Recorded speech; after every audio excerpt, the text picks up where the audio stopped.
우리가 인생 가운데 다림줄을 내리는데 많은 사람들이 예수님 믿고 복 받으려고 이 땅 가운데 잘 먹고 잘 살고 이렇게 성공했더라 라는 간증을 하는 것이 우리의 인생의 목표다라고 사시는 분이 꽤 많아요. 그래서 거기에 다림줄을 이렇게 내리신 분들, 이런 분들은 이런 인생을 가다 보면 내가 생각했던 방향대로 나가지 않는 것을 통해서 많이 무너져요. 왜 이렇지? 왜 예수님 믿고 하나님 믿었는데도 왜 이게 축복이 안 풀어지고, 내가 생각하는 축복, 인생 가운데서 말하는 그 축복이 안 풀어지지? 왜 머리가 돼야지 왜 꼬리가 되고 왜 이렇게 잘 안 풀리지? 뭔가 사업이 왜 잘 안 풀리지? 왜 인생이 자꾸 꼬이지? 이거 뭔가 잘못됐나 보다 라고 하면서 힘겨운 어떤 잘못된 다림줄로 인하여서 엉뚱한 길로 가는 사람들이 꽤 많아요. 그건 뭐냐면 처음에 다시 시작해야 된다는 거예요.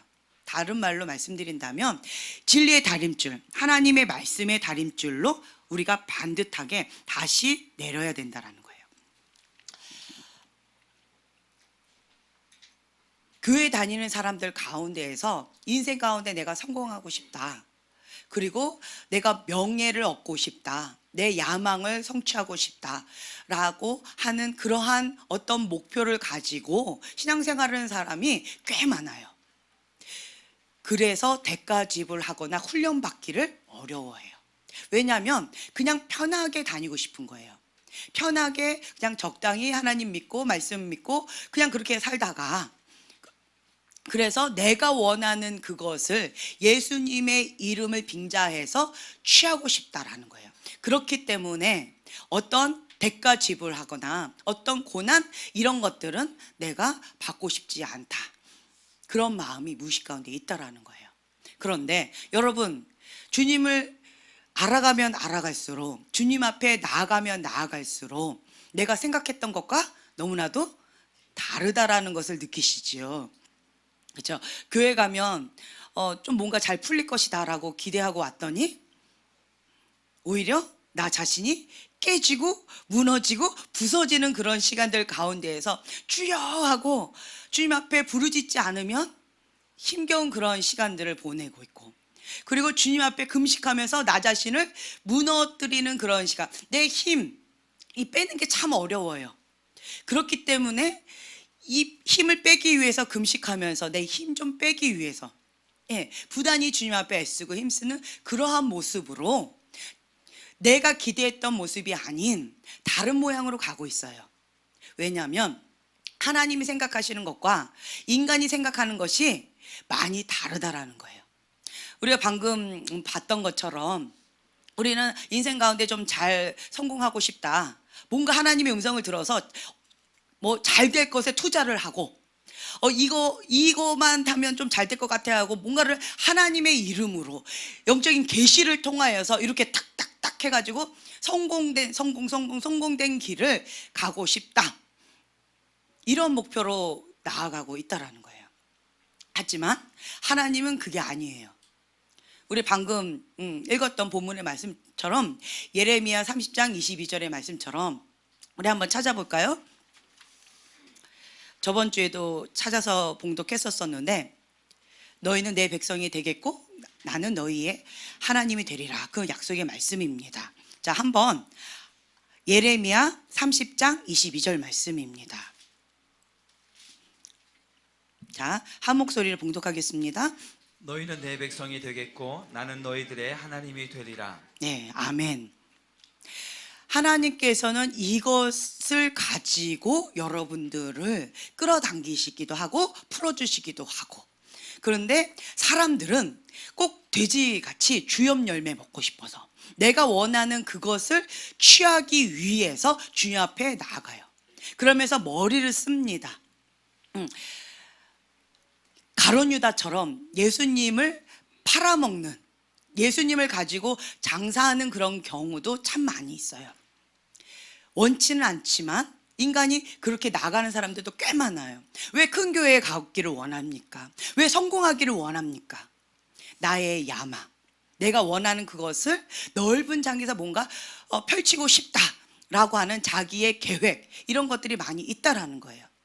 그래서 많은 사람들이 어떤 싫은 소리 참 듣기 힘들어해요.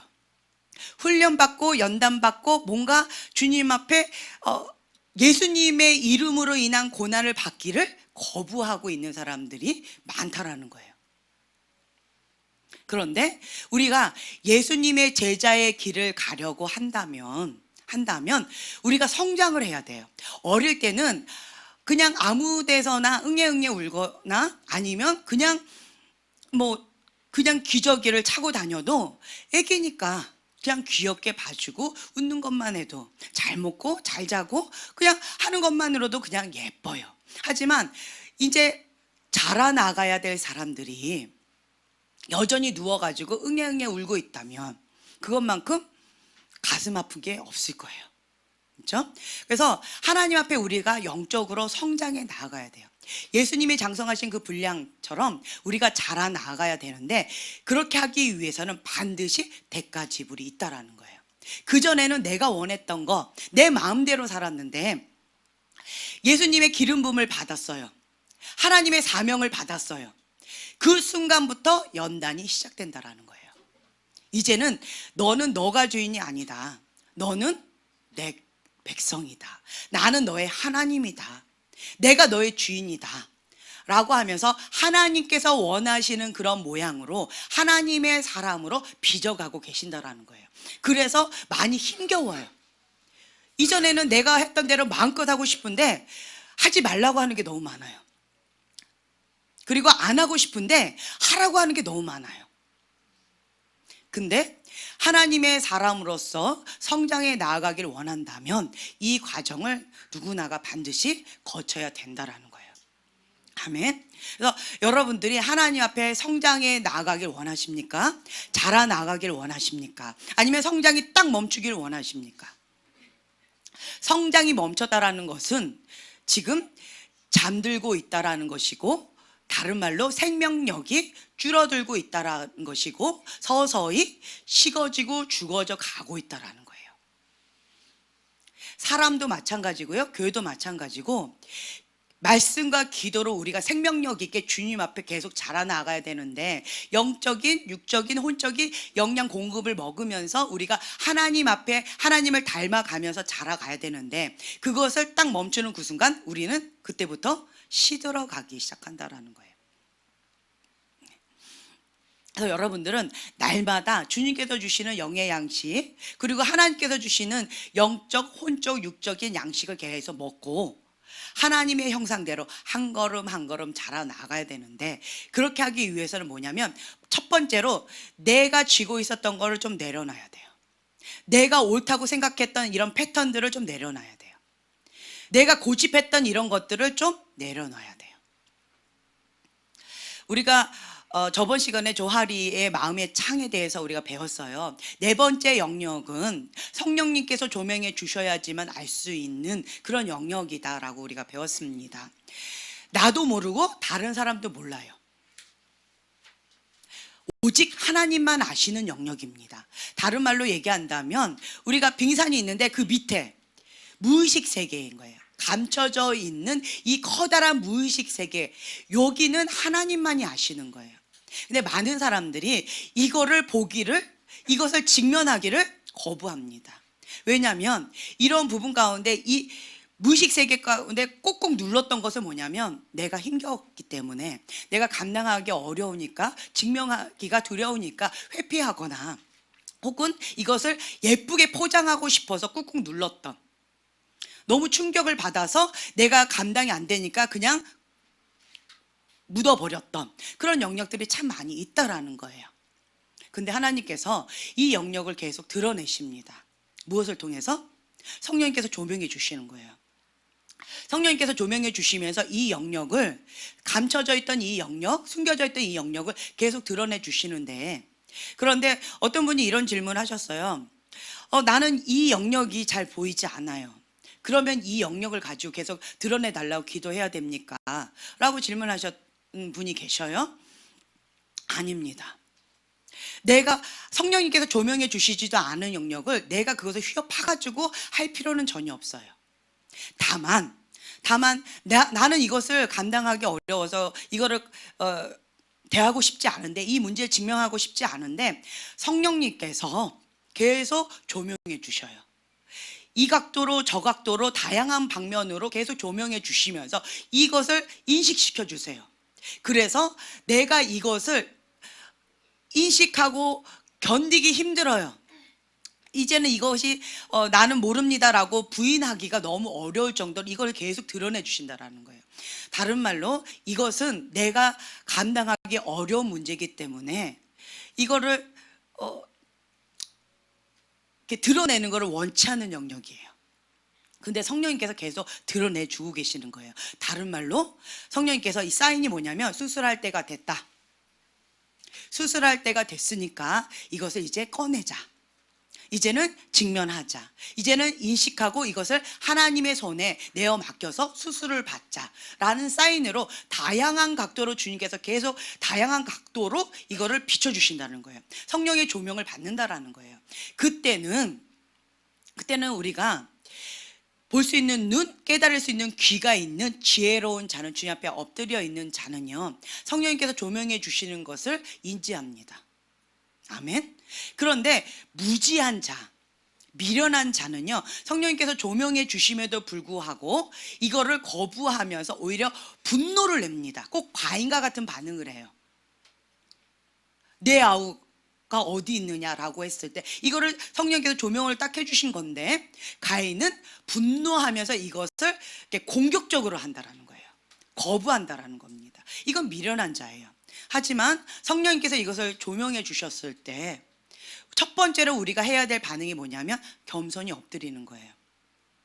뭔가 주님께서 나에게 하시는 말씀이 있나 보다 라고 하면서 우선은 엎드리는 거예요.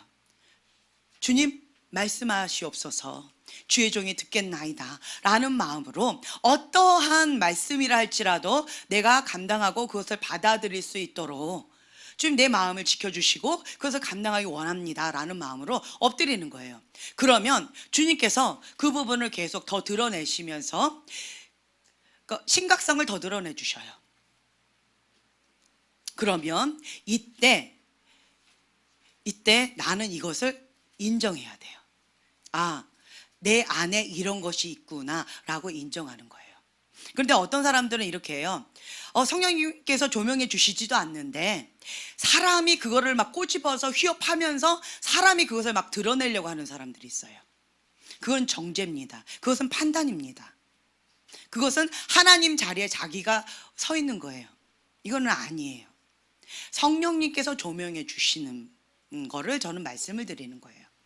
예, 그래서 성령님께서 계속 이것을 조명해 주시면서 나와 하나님과의 관계 속에서 골방에서 주님께서 이것을 주님 내가 이제 때가 됐습니다. 주님 수술을 받기로 내가 마음의 준비가 되어졌습니다. 주님 올려드립니다. 주님 수술해 주세요 라고 하면 주님께서 이것을 만져주시면서 이렇게 치유해 주셔요. 수술을 해주시고 치유해 주시고 회복시켜 주시면서 이제는 이 영역 가운데 더 견고해지고 단단해지게 되어진다면 하나님께 올려드려서 그 영역 가운데 권세를 받아서 이제는 치유받은 치유자로 하나님께서 나를 사용하신다라는 거예요.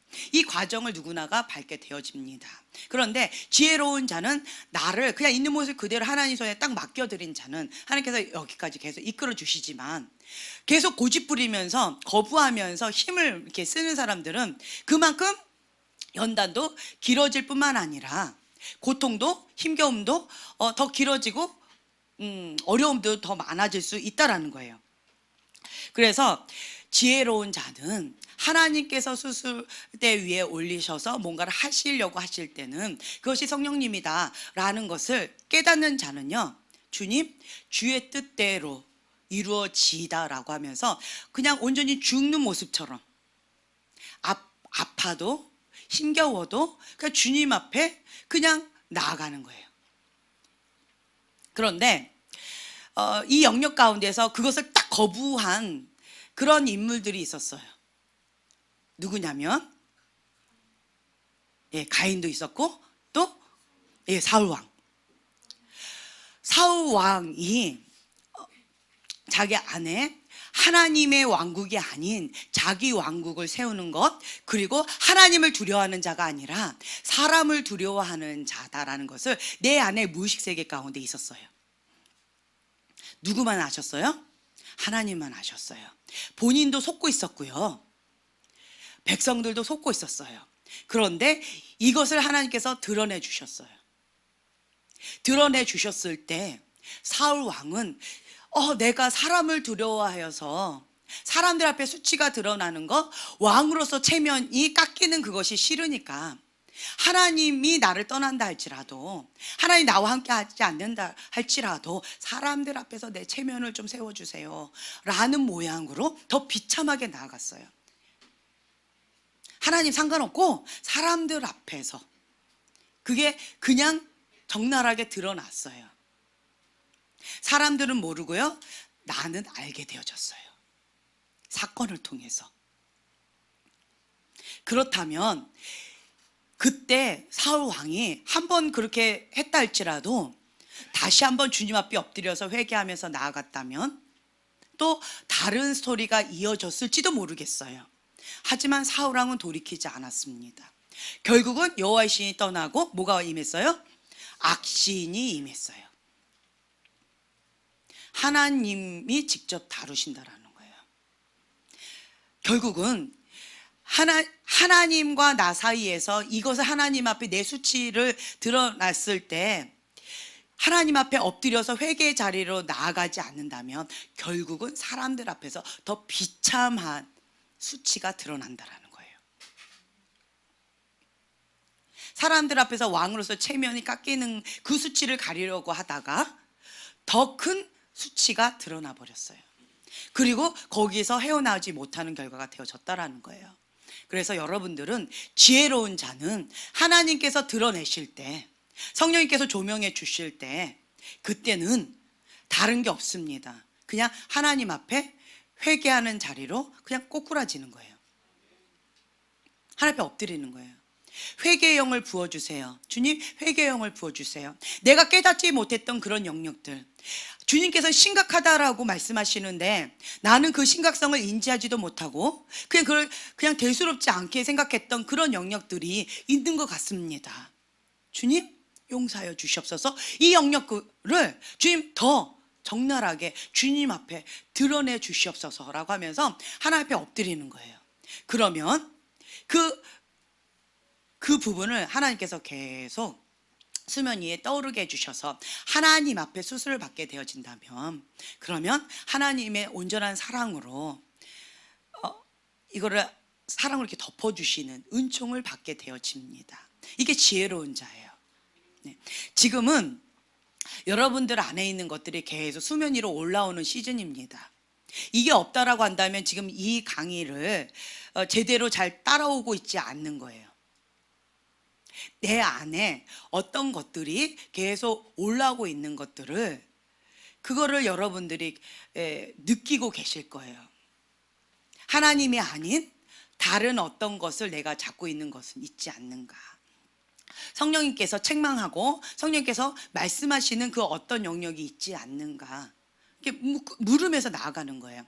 왜 이것이 중요하냐, 왜 성령의 조명이 중요하냐라고 한다면, 하나님은 생명의 빛이십니다. 그 빛 가운데 내가 나아가게 되어진다면, 지금은 이런 빛 가운데 있을 때 먼지가 보이지 않아요. 그렇죠? 그리고 내 안에는 뭐 잡티나 이런 것도 잘 보이지 않아요. 근데 밝은 조명을 딱 비추게 되어진다면, 그러면 먼지가 둥둥둥 떠다니는 것, 혹은 잡티가 뭔가가 있는 것들이 그냥 다 보여지게 되어진다라는 거예요.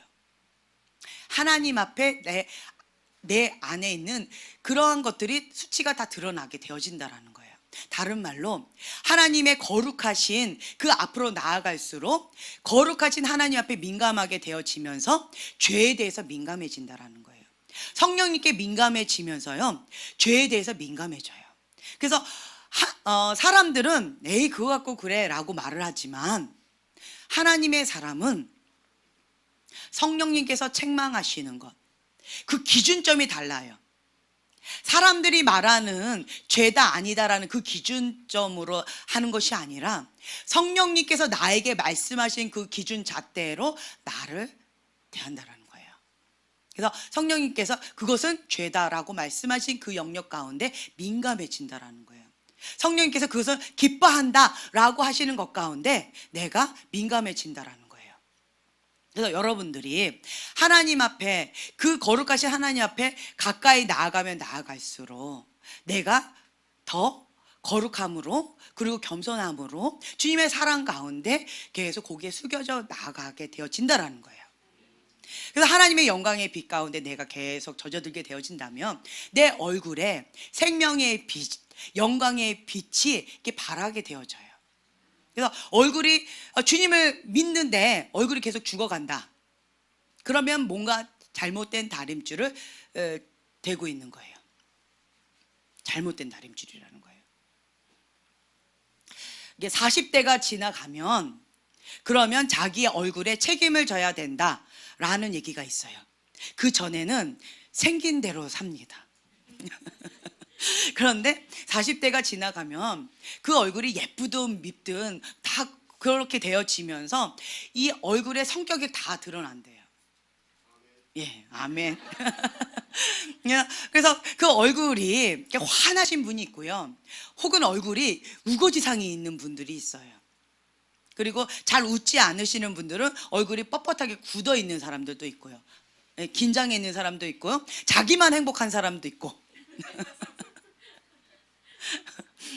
남이야 어떻게 되든 상관없어, 나만 행복하면 돼 라고 하면서 굉장히 이기적으로 자기중심적으로 살아가시는 분도 계시고, 혹은 주님 앞에 성장해 나아가면서 이제는 나만 살았던 이러한 삶을 이제는 주님 앞에 내려놓고 예수님의 제자의 삶을 한 걸음 한 걸음 배워 나가면서 성숙해 나아가시는 그런 분도 계십니다.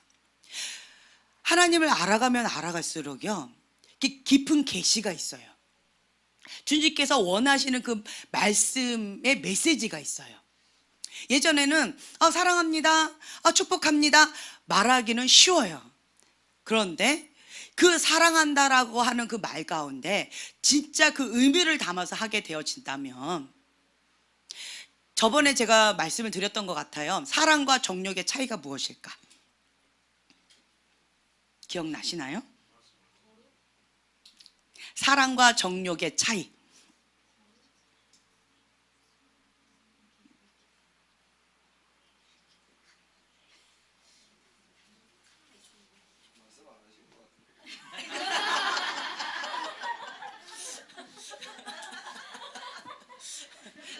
그때 주무셨던 것 같은데요. 네, 그러셨던 것 같아요.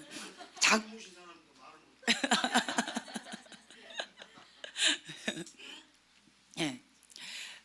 사랑은 그 사람을 위해서 주는 거고요. 주는 거예요. 정욕은 이기적인 나의 목적을 위해서 이용하는 거예요. 네, 이거 기억나시죠? 이제 기억나시죠? 네. 네, 그래서 정욕적인 사랑은 이기적인 사랑이에요. 내 정욕을 채우기 위해서 저 사람을 이용하는 거예요. 나에게 맞추라는 거예요.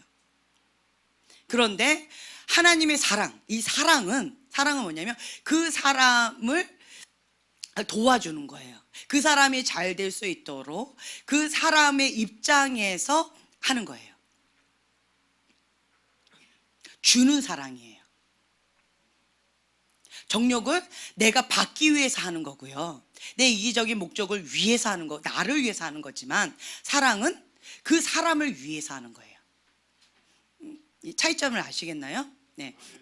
그래서 우리가 하나님의 사람으로서 성장해 나아가게 되어진다면 이 정욕과 사랑 사이에서 우리가 이 갈등하고 있는 여러 가지들이 있어요. 내가 왜 화를 낼까? 저 사람이 나한테 맞춰주지 않았기 때문에, 내가 원하는 것을 주지 않았기 때문에, 내가 이거 해달라고 그랬는데 내 말을 무시했기 때문에. 다 누구 중심이에요? 나라는 거예요. 이게 정욕이에요. 그렇기 때문에 화가 나고, 그렇기 때문에 분노가 나고, 그렇기 때문에 어떤 반응들이 나타나는 것은 정욕이에요. 그런데 주는 사랑, 저 사람의 입장에서 배려하는 마음들, 돕기 위한 마음들, 그러한 마음으로 관계를 하다 보면 관계에 대한 막연한 두려움이 이제 많이 줄어들게 되어질 거예요. 제가 요즘에 이 부분을 조금 많이 생각하게 되어져요. 과거에 저는 하나님의 사람으로 사람들을 돕는 데에 나의 목표를 두겠습니다 라고 하면서 내가 열심히 특심으로 막 달려갔던 것 같아요. 그러면서 뭐 독수리 특공대처럼 그렇게 어떤 특공대들만, 어떤 특수한 그런 층의 사람들만 가지고 제가 막 이렇게 나갔었던 것 같아요. 하나를 가르쳐주면 열을 아는 그런 사람들을 상대로 뭔가를 막 열심히 했던 것 같아요. 그랬는데 주님께서 어느 순간부터 그것을 계속 내리시는, 그리고 계속 저를 지금 20년 넘게 아기만 키우게 하시는 그런 모습을 보여주시면서, 주님 왜 나를 20년 넘도록 계속 아기만 키우게 하십니까? 이런 질문을 한 적이 있어요. 그때 주님께서 저한테 감동을 주셨던 게 뭐였냐면, 그 아이들의 마음, 하나님을 향한 그 순수한 마음, 어린아이 같은 맑고 깨끗한 그런 영혼들, 그런 아이들을 대하면서 배우라 라는 마음을 주시고, 겸손한 마음을 배우라, 섬기는 마음을 배우라 라는 마음을 주셔서 그러신가 보다 라고 깨닫고 그냥 나아갔는데, 오늘 성령님 조명해 주세요 라고 하면서 제가 주 앞에 기도하고 있을 때 주께서 감동을 주신 부분이 있었어요. 그게 뭐냐면, 영적으로도 어린아이들을 잘 섬기는 인내를 제게 훈련시키고 싶으시다라는 거예요. 애기들하고 이 거리를 가잖아요. 한 30분 거리를 아이들하고 한번 걸어가 보세요. 얼마나 걸릴까요?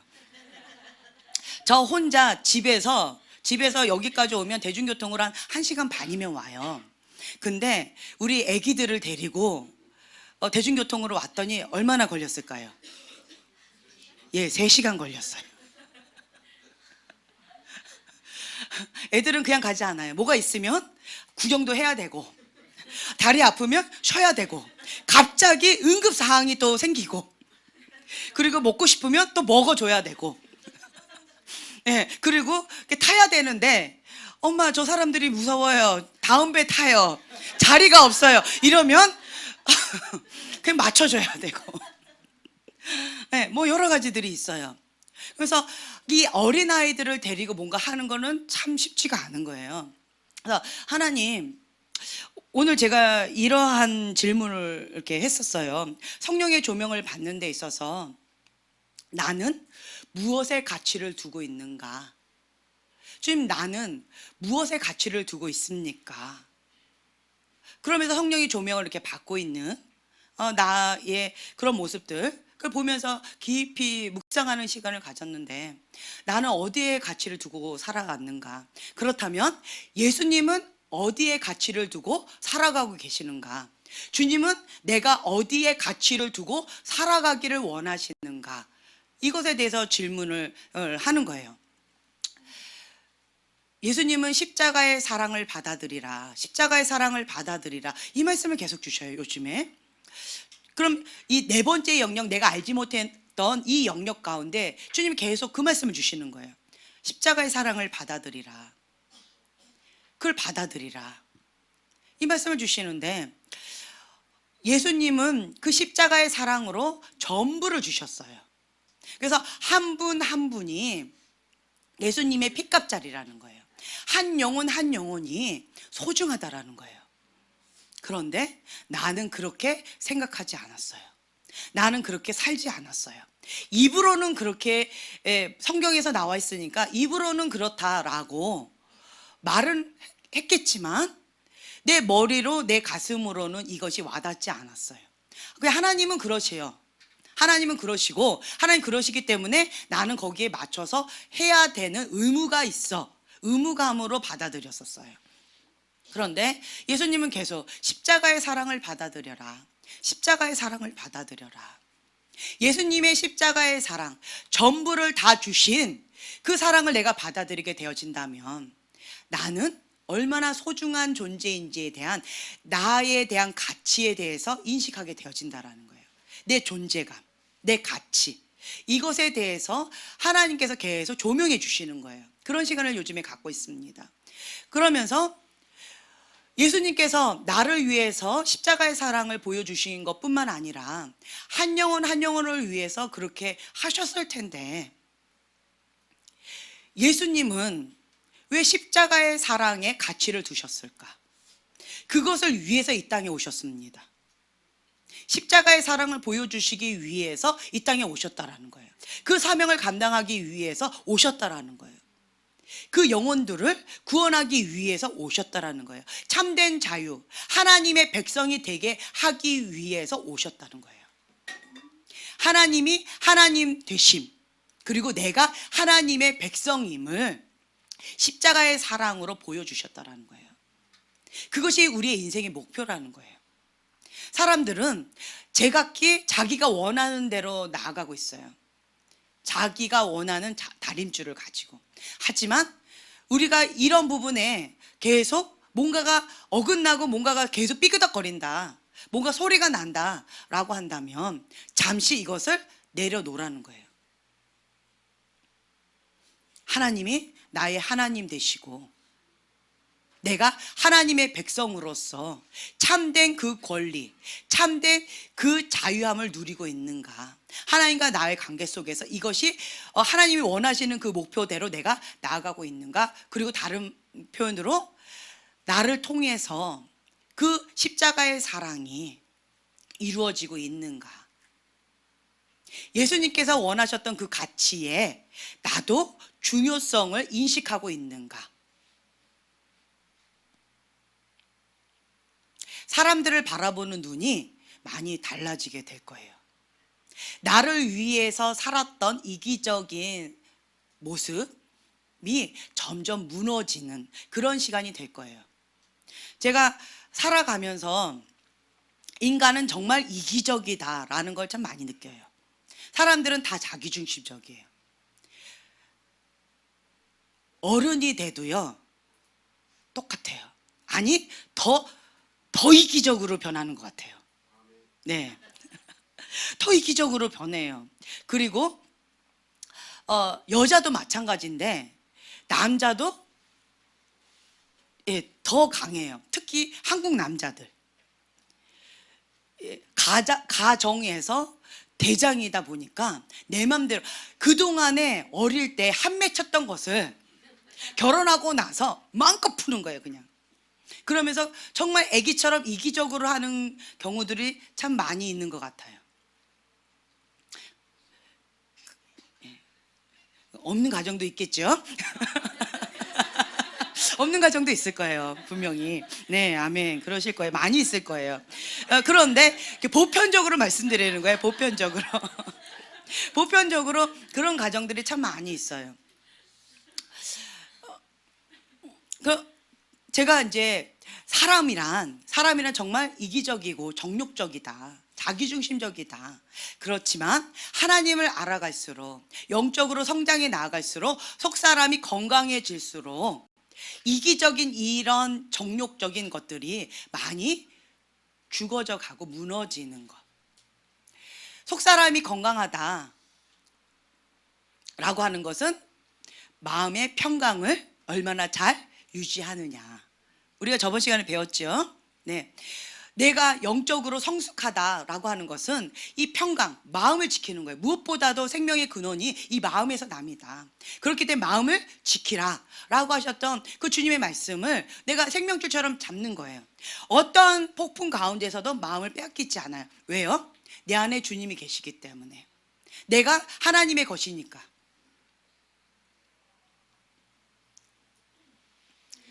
하나님은 어제나 오늘이나 내일이나 동일하시니까 그 하나님 앞에 초점을 고정하고 있다면 어떠한 환경 가운데서도 내 마음에 요동함이 없을 것이다.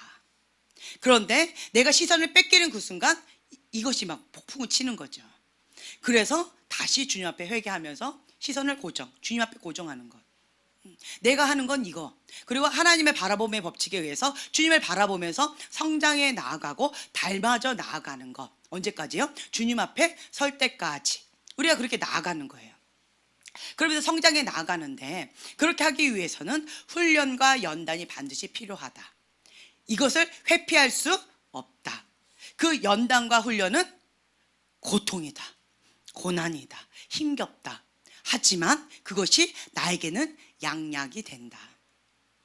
그리고 좀 전에 우리가 봤죠. 전리품이 있다. 후유증은 없다. 하나님께서 주시는 커다란 선물이 있다. 전리품이 있다라는 거예요. 반드시 하나님께서 보상해 주신다. 그런데 자기의 죄로 인하여서 정욕적인 자기의 육으로 말미암아서 생긴 그러한 생고생이라고 우리가 말하는데 이러한 것은 전리품이 없어요. 후유증만 남아요. 고통스러워요. 아픔과 상처, 힘겨움만 남아요. 후유증만 너무나 크게 나와요. 하지만 하나님의 사람이 주님 용서하여 주시옵소서, 나의 죄를 용서하여 주시옵소서라고 엎드려서 회개한다면 하나님은 합력해서 선을 이루시는 분이다. 그래서 하나님 손에 있다면 그 어떤 것도 버릴 것이 없다라는 거예요. 그래서 뭔가 잘못됐다 그러면 우리의 좋은 습관은 뭐다? 회개하는 거예요.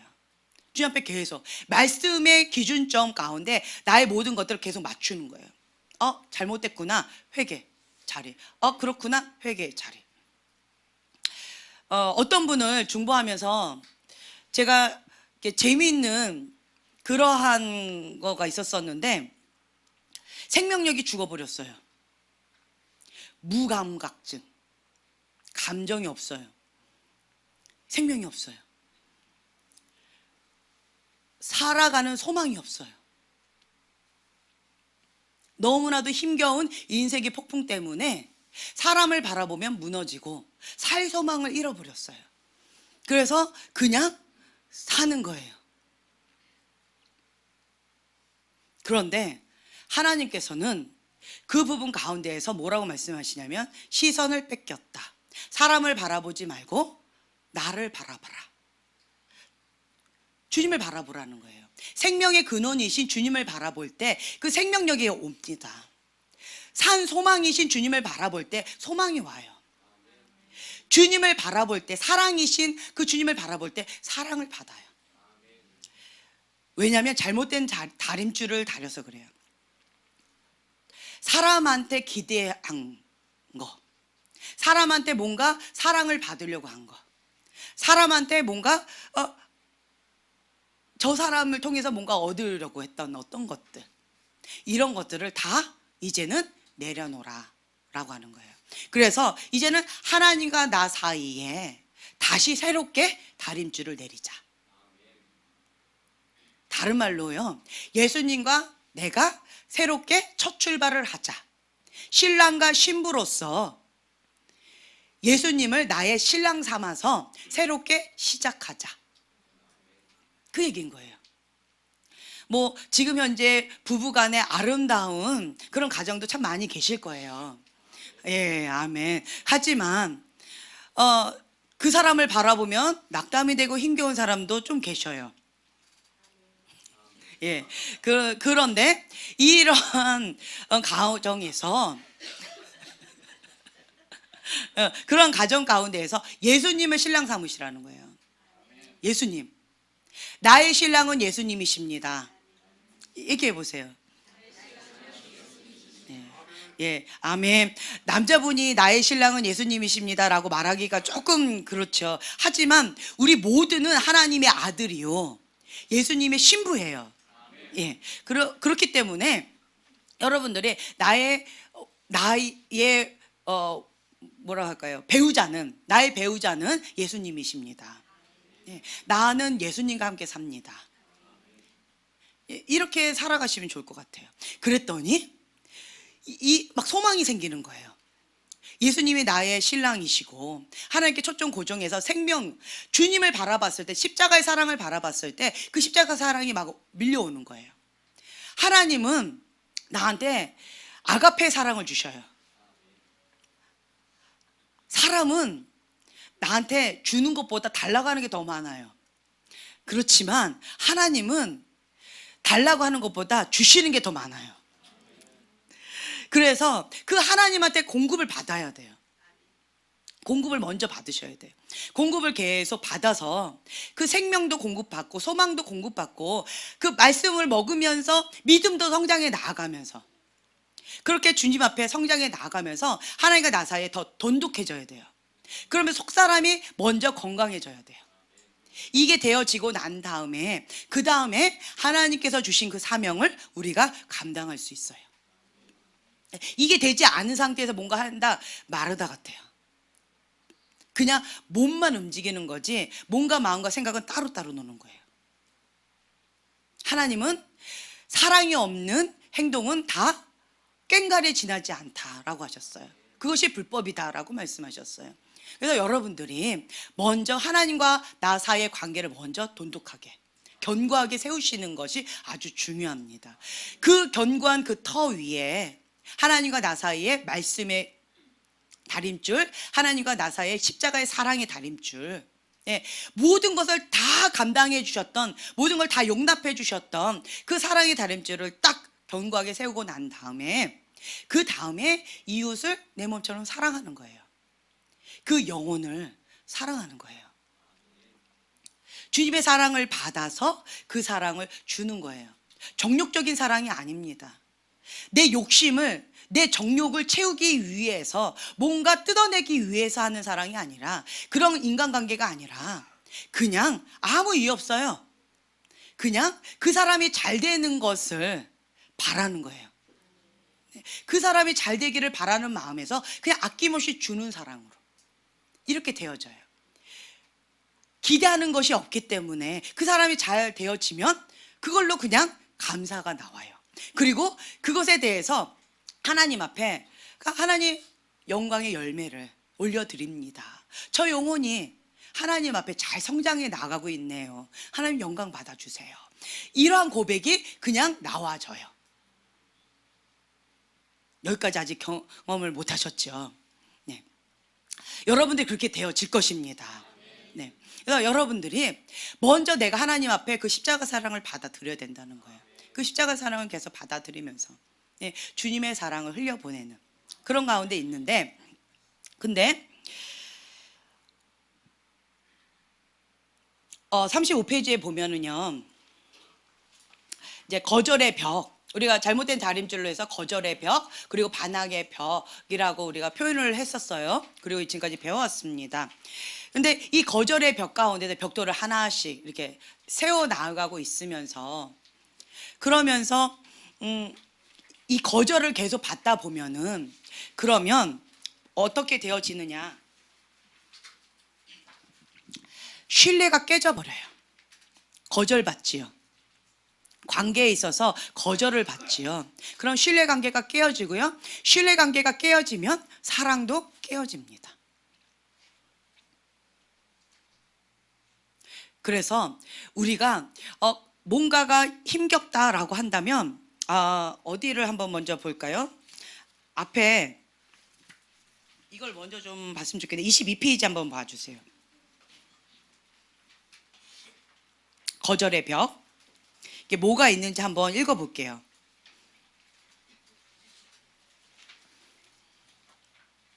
자, 한 목소리 읽겠습니다. 슬픔, 자기 연민, 자기 증오, 우울, 무관심, 열등감, 불안감, 실패감, 죄의식, 희미해짐, 죽어감, 꺼짐, 낙심, 절망. 네. 이런 것들이 거절의 벽인데요. 이러한 것들이 내 안에 있다. 그러면 뭔가 첫 출발점은 거절을 받았다라는 거예요. 거절로 인해서 신뢰가 깨어졌고 그 사랑의 관계가 깨어졌다. 그 무의식 가운데 이런 것이 있다라는 것을 여러분들이 인식하셔야 돼요. 그렇다면 이 근본 원뿌리는, 이 토대는 어디에 있는가라고 한다면 불신이라는 거예요. 불신. 하나님을 믿지 못하는 거예요. 하나님이 살아계시다라는 것을 내가 정말 믿고 안다면 슬프지 않아요. 기뻐요. 그런데 하나님께서 창조주의 하나님이시다, 하나님께서 기쁨을 주시고 생명을 주시는 분이시다 라는 것을 내가 그것을 믿지 못한다라고 한다면, 그냥 낭망되고, 그리고 십자가의 사랑을 받아들이지 않다면 자기 연민에 빠지게 되어지고, 하나님께서 심판자로서 모든 것을 갚아주신다라는 것을 믿지 않는다면, 하나님을 신뢰하지 않는다라고 한다면 자기 연민에 빠지면서 자기가 복수의 칼을 갈게 되어질 거예요. 그래서 이 거절의 벽에 있는 사람들은 누군가를 죽이고 싶은 그런 분노가 있는데, 이 거절의 벽에 있는 사람들은 좀 수동적이에요. 그래서 다른 사람을 해하는 것이 아니라 자기 자신을 해해요. 미움이에요. 미움은 죽이는 영이에요. 그래서 이 미움이 있는 사람들은 자기 자신을 죽이고 싶은, 자기 혐오가 있겠죠, 자기 증오가 있겠죠, 자기 연민이 있겠죠. 이러한 사람들은 자살로도 가려고 하는, 우울증에 빠져버린다는 거예요. 자기 자신을 계속 눌러가면서 힘겨워하는 그런 것들이 있다라는 거예요. 그래서 여러분들이 그렇다면 이 토대부터 다시 시작해야 돼요. 첫 단추를 다시 이걸 해줘야 된다라는 거예요. 전부 다 풀어버려요. 그리고 첫 단추를 다시 해야 돼요. 그 토대가 뭐냐면 하나님과의 관계 속에서 신뢰, 믿는 거예요. 믿음. 이 불신의 토대 위에 다림줄을 내렸기 때문에, 그래서 이러한 거절의 다림줄을 내리게 되어졌다라는 거예요. 이 불신은요, 참 재밌는 게 있는데, 이게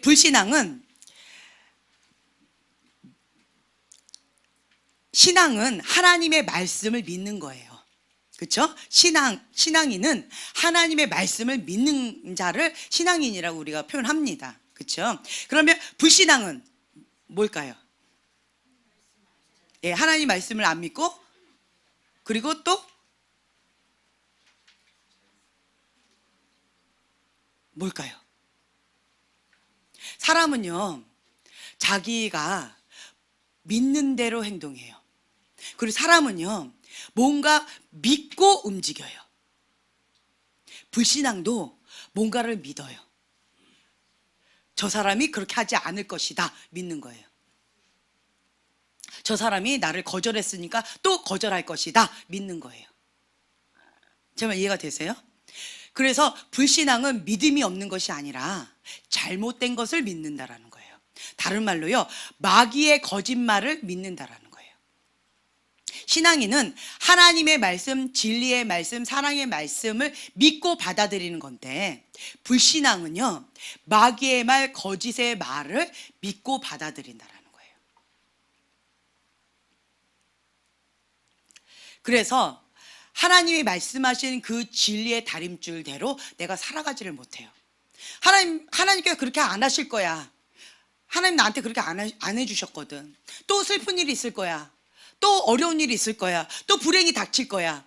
그러니까 나는 또 슬퍼질 거야. 그래서 내 힘으로 해야 돼.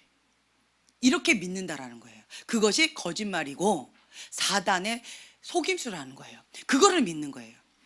그래서 이 불신앙의 토대는 다른 말로 얘기한다면 마귀의 거짓말을 믿는 거라는 거예요. 그래서 이 견고한 진을 우리가 파쇄해야 됩니다.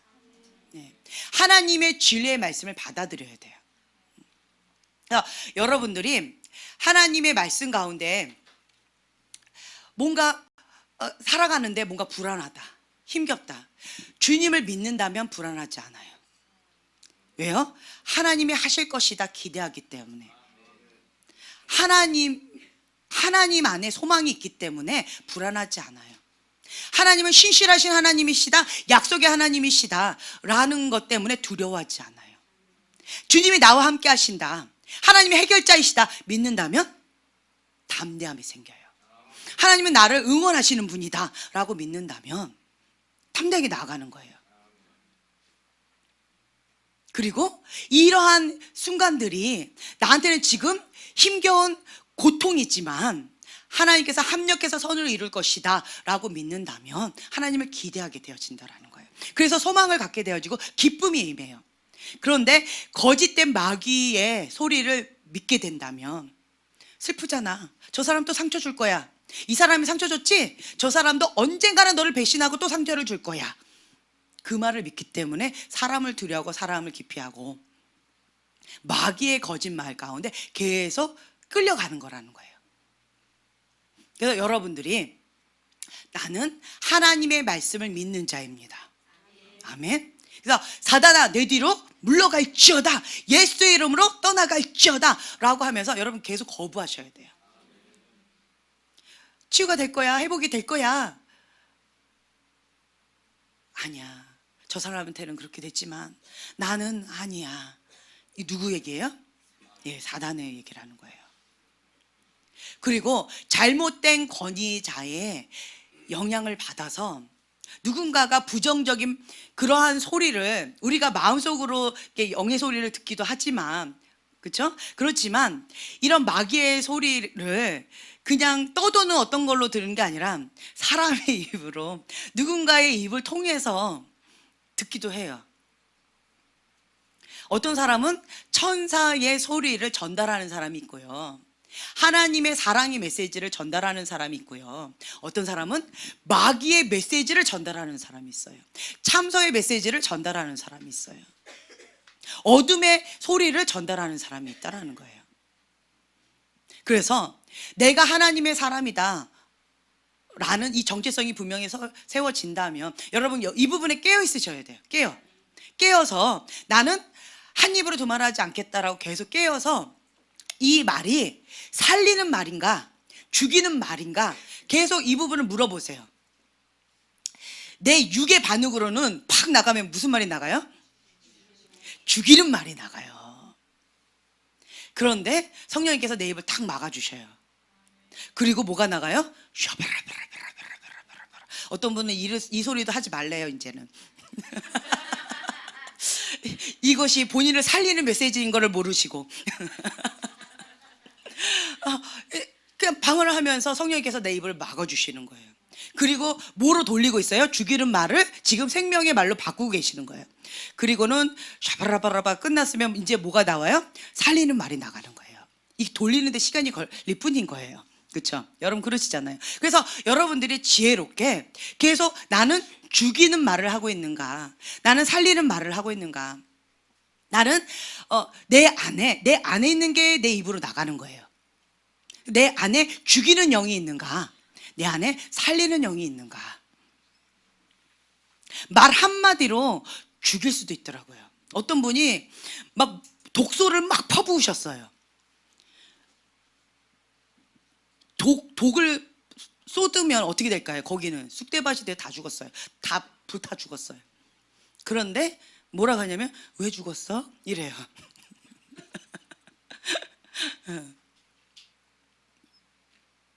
그러니까 우리가 이 말의 파장을 인식하셔야 된다라는 거예요.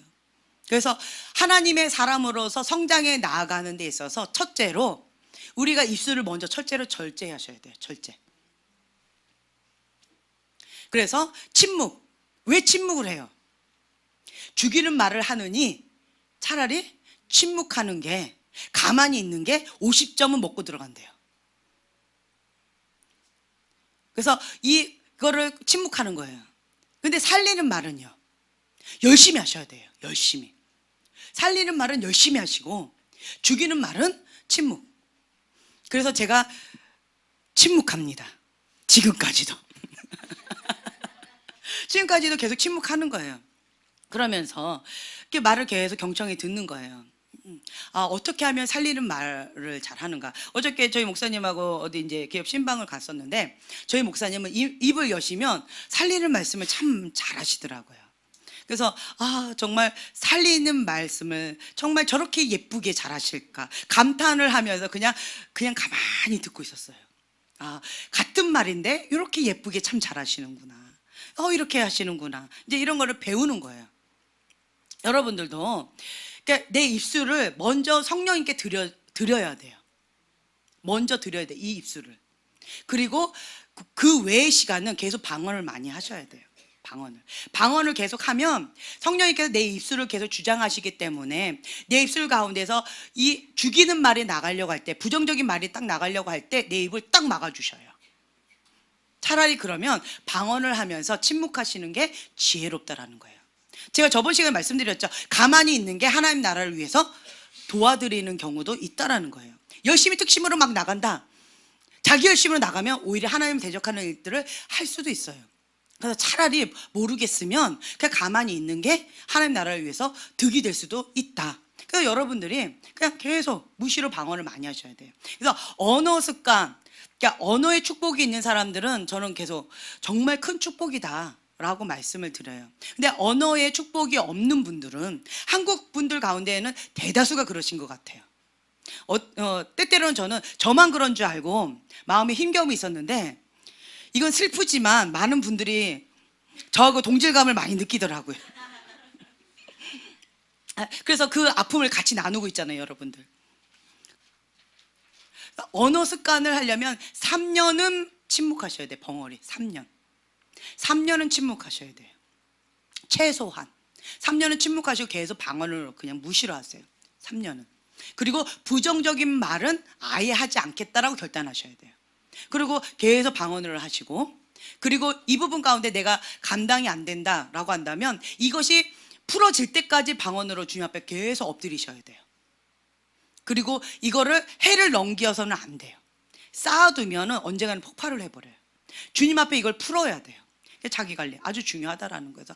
여러분들이 하나님 앞에 계속 성장해 나아가기를 원하신다라고 한다면, 그렇다면 반드시 나의 입술을 주님 앞에 올려드리는 이 작업을 하셔야 됩니다. 아멘. 네. 그래서 나의 입술 가운데서 이제는 여러분들 계속 이렇게 생각을 좀 많이 하셔야 돼요. 마음이 삐딱한 사람들 있죠. 속사람이 건강하지 못한 사람들, 이렇게 마음이 예쁘지 않은 사람들은 입만 열었다면 미운 말이 그냥 툭툭툭 나가요. 그러니까 사람들을 이렇게 대하다 보면 참 재밌어요. 미운 사람은 미운 말만 골라 해요. 예쁜 사람은요, 예쁜 말만 골라 해요.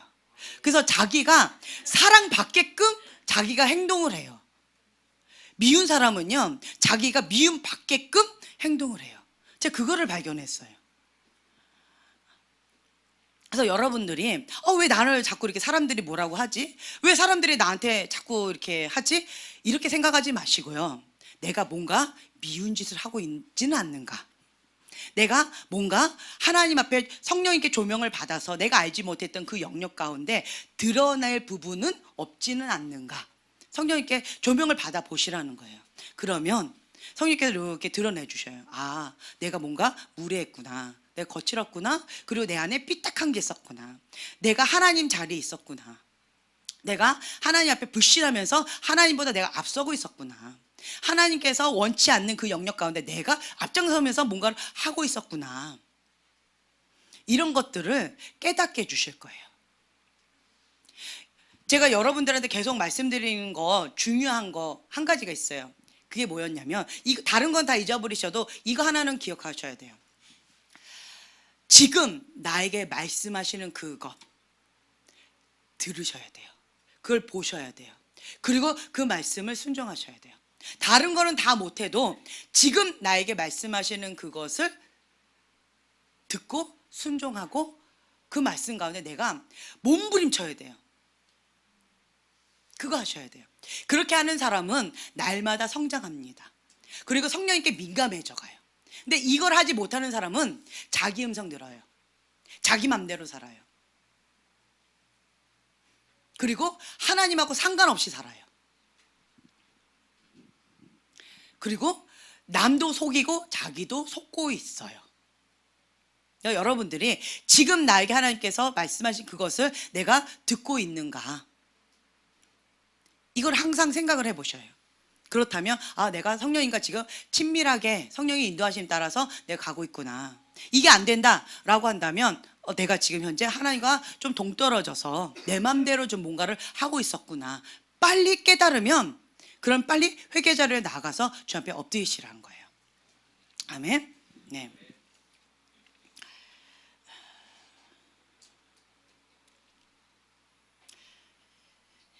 본론으로 들어가야 돼요.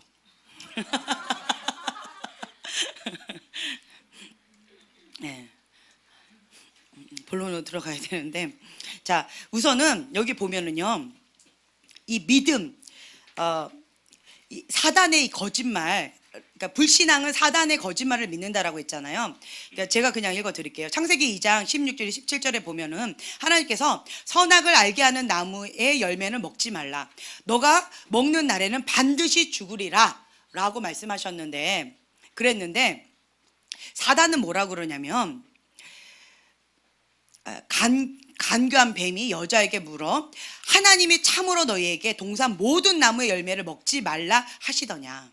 하나님은 동산에 있는 각종 나무의 열매는 너가 임의대로 모두 다 먹지만 선악과 이 하나만은 먹지 말라라고 말씀하셨는데, 사단은 그렇게 하지 않아요.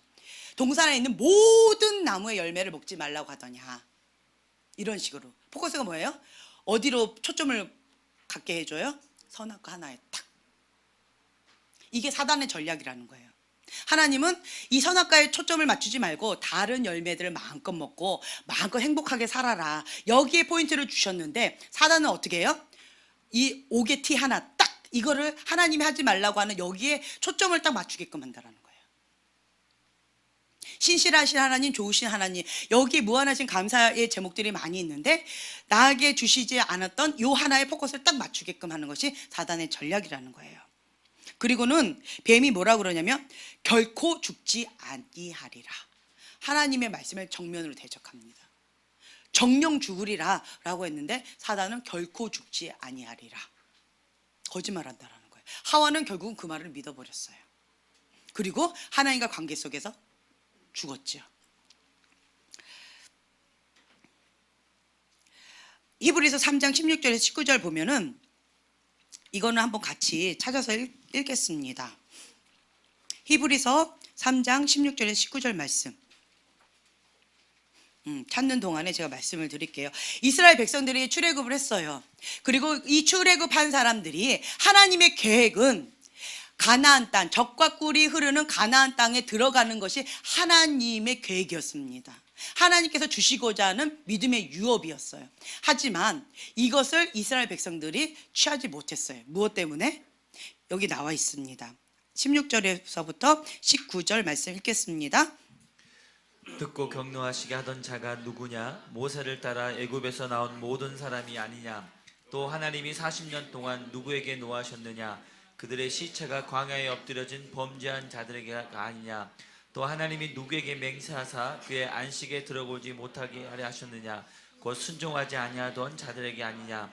이러보건대 그들이 믿지 아니함으로 능히 들어가지 못한 것이라. 예, 마지막에 뭐 하지 않았다고요? 믿지 아니함으로 능히 들어가지 못한. 왜 불평했어요? 왜 원망했어요? 하나님을 신뢰하지 못했기 때문에, 하나님을 믿지 않았기 때문에 불평하고 원망했다는 거예요. 그래서 불평하고 원망했다는 거예요. 불평하고 원망했기 때문에 가나안 땅에 들어가지 못했어요. 다른 말로요, 믿지 않았기 때문에, 하나님을 믿지 않았기 때문에 젖과 꿀이 흐르는 하나님의 유업을 취하지 못했다라는 거예요. 하나님은 주시겠다라고 약속하셨는데 하나님을 믿지 않았기 때문에 그것을 줘도 못 먹었다라는 거예요. 그래서 이 신뢰라는 것은 얼마나 중요한지 몰라요. 내가 하나님을 믿습니다 라고 한다면 그 믿는다라는 것이 어떠한 파장이 있는지, 어떠한 결과가 있는지 여러분들이 좀 깊이 생각하시는 시간이 좀 되셨으면 좋겠어요. 정말 하나님을 믿는다면 견고해집니다. 정말 하나님의 살아계심을 믿는다면 요동함이 없어요. 마가복음 6장 5절에서 6절 말씀도 한번 찾아서 봉독하겠습니다. 예수님께서 고향 땅으로 가셨어요. 고향 땅으로 가셨는데 그곳에서 그 고향 사람들이 예수님을 배척하셨어요. 그래서 결국은 거기에서는 뭔가 하지를 못하셨어요. 무엇 때문에 그렇게 하셨는지 그것도 한번 읽겠습니다. 5절 6절 읽어주세요. 마가복음 6장 5절에서 6절. 거기서는 아무 권능도 행하실 수 없어 다만 소수의 병자에게 안수하여 고치실 뿐이었고 그들이 믿지 않음을 이상히 여기셨더라. 이에 모든 촌에 두루 다니시며 가르치시더라. 네. 그 고향 사람들이 저 사람은 마리아의 아들 목수가 아니냐, 야고보 요셉 유다 뭐 시몬의 형제가 아니냐, 내가 저를 아는데 이게 뭐냐 라고 하면서 믿지 않았다라는 거예요. 그랬더니 예수님께서 그곳에서는 믿지 않기 때문에 권능을, 뭔가 이적을 행하실 수가 없으셨대요. 믿지 않기 때문에 그냥 조금만 이렇게 하시다가 그러고 나가셨다라는 거예요. 그래서 선지자가 고향, 친척, 자기 집 외에는 존경받지 못함이 없다라고 말씀하시면서 슬퍼하시면서 다른 곳을 그냥 가버리셨다라는 거예요. 우리가 예수님을 믿는다면, 정말 하나님께서 행하실 것을 기대한다면, 그럼 하나님께서 내 믿음대로 될지어다라고 하시면서 그대로 이루어 주시는데, 그것을 기대하지도 않고 믿지도 않는다면 믿지 않음으로 이상하게 여기시면서 그냥 능력을 행하지 못하시고 그냥 나가신다라는 거예요. 왜 아프리카에 놀라운 기적이 일어나는데 왜 선진국이나 이런 데는 문명사회에서는 뭔가 기적이 덜 나타날까요?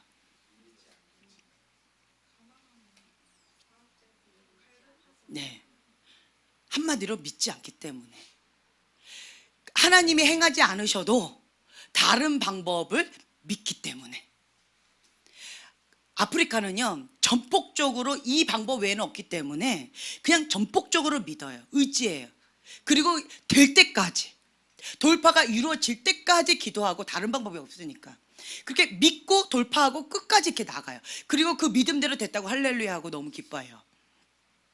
그래서 거기서 놀라운 기적들이 많이 일어나는데, 그런데 다른 곳에서는 적당히 한번 해보지 뭐 하고 안 되면 말고 딴 데로 이렇게 한다라는 거예요. 그래서 우리가 하나님을 신뢰하는 것이 얼마나 중요한가, 그리고 이 불신의 벽돌들을 하나님 앞에서 무너뜨림으로 말미암아서 하나님이 행하실 것을 기대하는 것.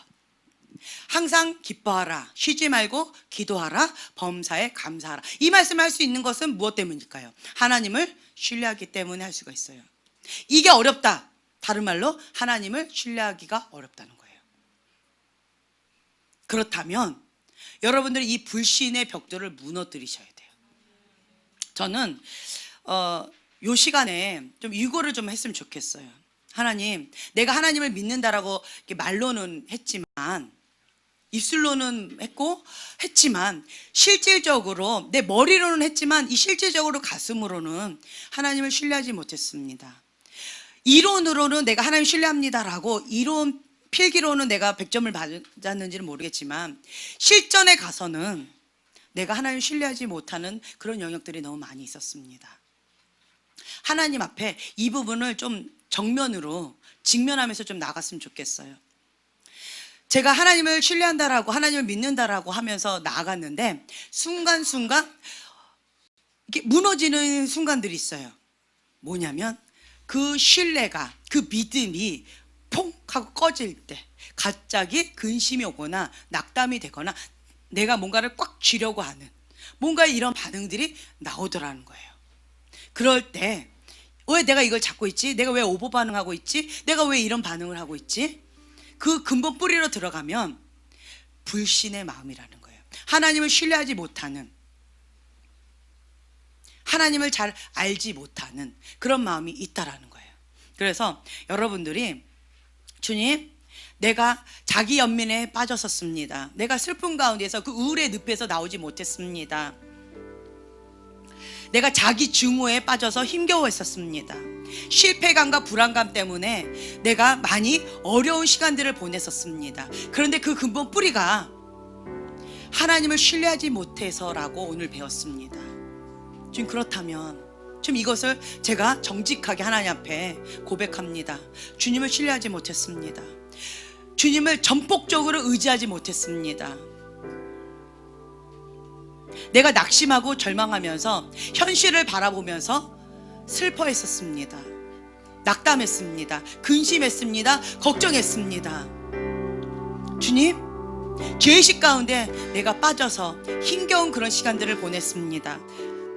주님을 신뢰하지 못하고 이 거절의 벽 가운데에서 힘겨운 그런 시간들을 보냈습니다. 주님, 나를 불쌍히 여겨 주시옵소서. 나를 불쌍히 여겨 주시옵소서. 오늘 이 시간 이 거절의 벽을 무너뜨리는 날로 주님 앞에 나아가기를 원합니다. 그래서 주님과 나 사이 그 어떤 것도 가로막힌 것이 없기를 원합니다. 성령님 오시옵소서. 성령님 조명해 주시옵소서. 주님을 전폭적으로 의지하고 주님을 신뢰하고 주님 앞에 나아가기를 원합니다. 하나님 앞에 믿는 자로서 다시 새롭게 태어나는 날로 주 앞에 나아가고 싶습니다. 오늘의 믿음입니다.